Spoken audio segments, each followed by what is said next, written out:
recently lang, I just uploaded a video regarding my Mabilis Cash account. So, na-share ko sa inyo na meron nga po akong original offer doon na 18,000 pesos. And then, ayun nga, nagka-problema tayo. Ng phone number po na ginamit ko po doon is deactivated na. So, hindi ko po ma-access and hindi po ako makapag-withdraw doon kasi kailangan po ng verification code or yung OTP na isinesend po sa ating mobile number. Then, yun nga, nag-email po ako sa website ng Mabilis Cash. Kinuha ko doon yung email address nila. And then, nag-email tayo sa kanila na nagpapa-change mobile number nga ako para ma-retrieve ko yung account ko kasi hindi ko na nga siya mabubuksan gawa na hindi ako nakaka-receive ng OTP because of the deactivated SIM card niya. So, nag-raise ako ng concern doon and then responsive naman sila and na-resolve po namin na change successfully yung aking mobile number doon. And nung na-change yung aking mobile number doon is yung 18,000 pesos na una nilang offer sa akin is bumaba po, naging 3,000 pesos. So, ngayon, magwi-withdraw tayo dito sa Mabilis Cash. Then, maganda rin dahil maliit lang din naman yung amount na i-withdraw natin. So, isasagad na natin. Sa 3,000 yung i-withdraw natin. And ipapakita ko sa inyo, of course, yung process step by step. Kung gaano din po ba siya kabilis na pumasok sa ating GCash account na good just cash na talaga siya. So, isi-share ko sa inyo yung process nito and kung magkano, of course, yung interest nito. But before that, disclaimer po, this is not sponsored by Mabilis Cash. So, isa lang din po ako nagbabakasakali dito, nag-a-apply dito. And isa lang din po ako ordinaryong tao na gusto ko lang din naman itry si Mabilis Cash. And this is just based on my experience na, of course, para magkaroon po tayo ng awareness and idea. So, hindi ko kayo ni-encourage sa mangutang dito, pero at least meron tayong awareness and ideas regarding dito kung ano ba yung kalakaran ni Mabilis Cash. So, without further ado, simulan natin ang pag-withdraw dito sa Mabilis Cash loan offer ko. So, open lang po natin tong Mabilis Cash app. So, ito po agad yung lalabas. And then, makikita nyo na agad na meron nga po tayong offer na 3,000 pesos loan amount. So, may minimum offer po ako na 100 pesos. Then, may maximum offer po ako ng 3,000 pesos. And then, makikita nyo po dito na yung bayaran dito kay Mabilis Cash is per term po. So, per term is 15 days. So, ibig sabihin, kapag 2 term siya, 1 month yun. Ganito po ang payment terms ni Mabilis Cash. And makikita nyo po dito na up to 4 terms po yung offer ni Mabilis Cash. Siguro sa first try natin dito. So, I don't know pa kasi first time ko pa lang pong mag-apply dito. And kapag 4 terms po ito, ibig sabihin po every 15 days. So, lumalabas po na 2 months to pay siya. So, meron tayong choices na 2 terms, 3 terms, and 4 terms. So, kapag 2 terms, of course, 1 month yon. Ang kapag 3 terms, 1.5 month. So, makikita nyo dito na naka-red, nakalagay discount. So, ibig kong sabihin nito na may discounted interest rate po silang binibigay sa akin. Ang alam ko, hindi po lahat may ganitong discount si Mabilis. Hindi ko alam ba't nila ako dinidiscountan. Anyways, hindi pa ako nag-loan kasi dito. Siguro kaya pinapag-loan na nila ako. So, ngayon po, titingnan natin ha. Isasagad ko na 3,000 pesos yung loan amount. Kaya avail ko. And titingnan po natin yung kanilang breakdown ng payments dito para makita natin yung interest niya. Kasi may discount ka po sila sa interest. So, i-click po natin itong first repayment. So, ito po yung breakdown niya. Nandito na rin po yung mga dates kung kailan natin siya babayaran. Per term nga po siya. So, per 15 days ang payment dito. Then, makikita nyo rin po dito yung interest niya. Nandito na rin. So, kahit pa paano, naka-discount tayo. So, biro mo sa 140 pesos, naging 97 pesos na lang yung kanilang interest na hinihingi. Then, nakalagay dito sa taas po, yung interest rate niya per term is 3.27%.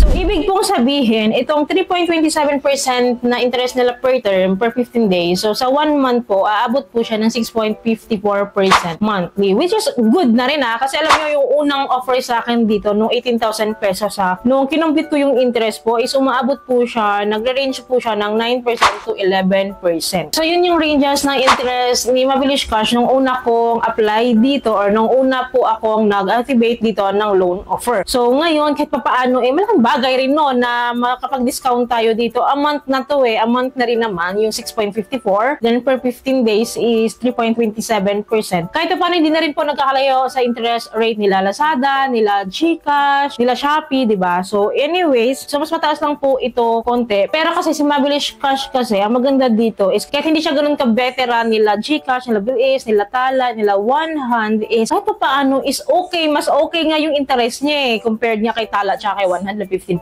Mas okay okay nga siya eh. Titingnan po natin kung buo natin makukuha tong pera na to and titingnan natin yung process nito kung mas mabilis ba siya or gano'n pa talaga siya kabilis. Mabilis ba talaga si Mabilis Cash? So yun nga, okay na ako dito kaya support lang natin tong confirm. Anyway, silipat lang po natin ng terms ha para makita nyo rin naman yung ibang interest rate nito like this one sa 2 terms lang to. So 1 month to pay lang po ito. So meron siyang discounted pa din yung kanyang interest. So meron siyang malaki yung discount ha, 114 and 116. So kung i-add natin yun, 114 plus 116 is equals to 230. Divide natin sa 3,000% is equal to 7.6%. Ito yung interest niya sa 1 month to pay. And then, so anyways, 1 month to pay lang din naman. Kaya okay na rin, diba? So anyways, dahil gusto ko siya i-4 terms para 2 months to pay, click lang po natin tong withdraw. So upon clicking the withdrawal button dito sa Mabilis Cash App, so agad-agad po is mag-withdraw na siya or mag-disburse na po siya. Nung nag-sign up po kasi ako dito sa Mabilis Cash App po, is kinukuha na nila yung disbursement method ko, which is a GCash nga po. Kaya hindi na nila hinihingi sa susunod na process. Kaya once po nakinlik natin tong withdraw, agad-agad po mawi-withdraw ito and madi-disburse po ito. So upon clicking the withdrawal button, so ito yung next step na lalabas. So nakalagay po dito review.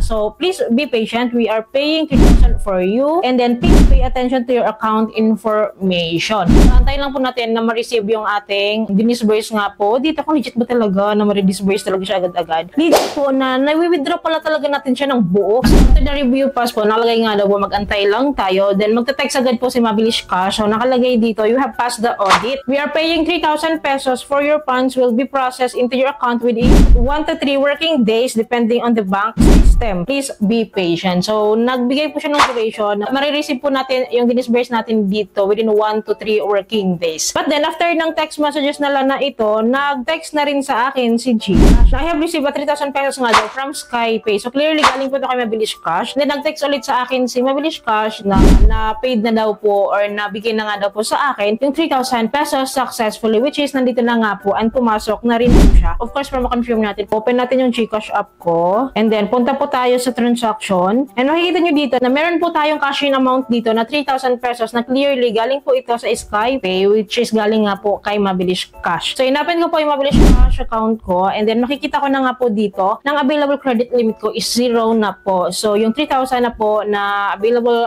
loan offer nila sa akin yun is successfully na disburse ka na nga daw po. So nakalagay dito na meron agad tayong payment due on from 15 days kasi per term nga po. So July 15 na. So anyways, kapag nagbayad naman tayo, i-share ko ulit yun sa inyo paano naman magbayad dito kasi for sure itatanong nyo paano magbayad sa Mabilis Cash. But anyways, i-update ko naman kayo time to time and hanggang sa matapos to and kung ano man magiging changes and update dito sa Mabilis Cash, i-update ko kayo. Kaya dapat po nakasubscribe kayo para lahat po ng videos ko is updated and notified po kayo. Kaya ba ano po bang experience ito sa Mabilis Cash along disbursement? Gano'n po katagal na disburse yung pera nyo? So real time din ba sa inyo katulad sa akin? So may discounting ba yung interest nyo? So pakishare naman yung experience nyo sa comment section below. Nagbabasa po ako niyan para aware din po tayo, magkaroon tayo na ideas regarding sa Mabilis Cash. So yun lamang po. I hope po may natutunan kayo sa video. I hope po nakatulong tong video sa inyo. And kung gusto niyo yung video, please don't forget to like and share. And thank you po for watching this video. Bye!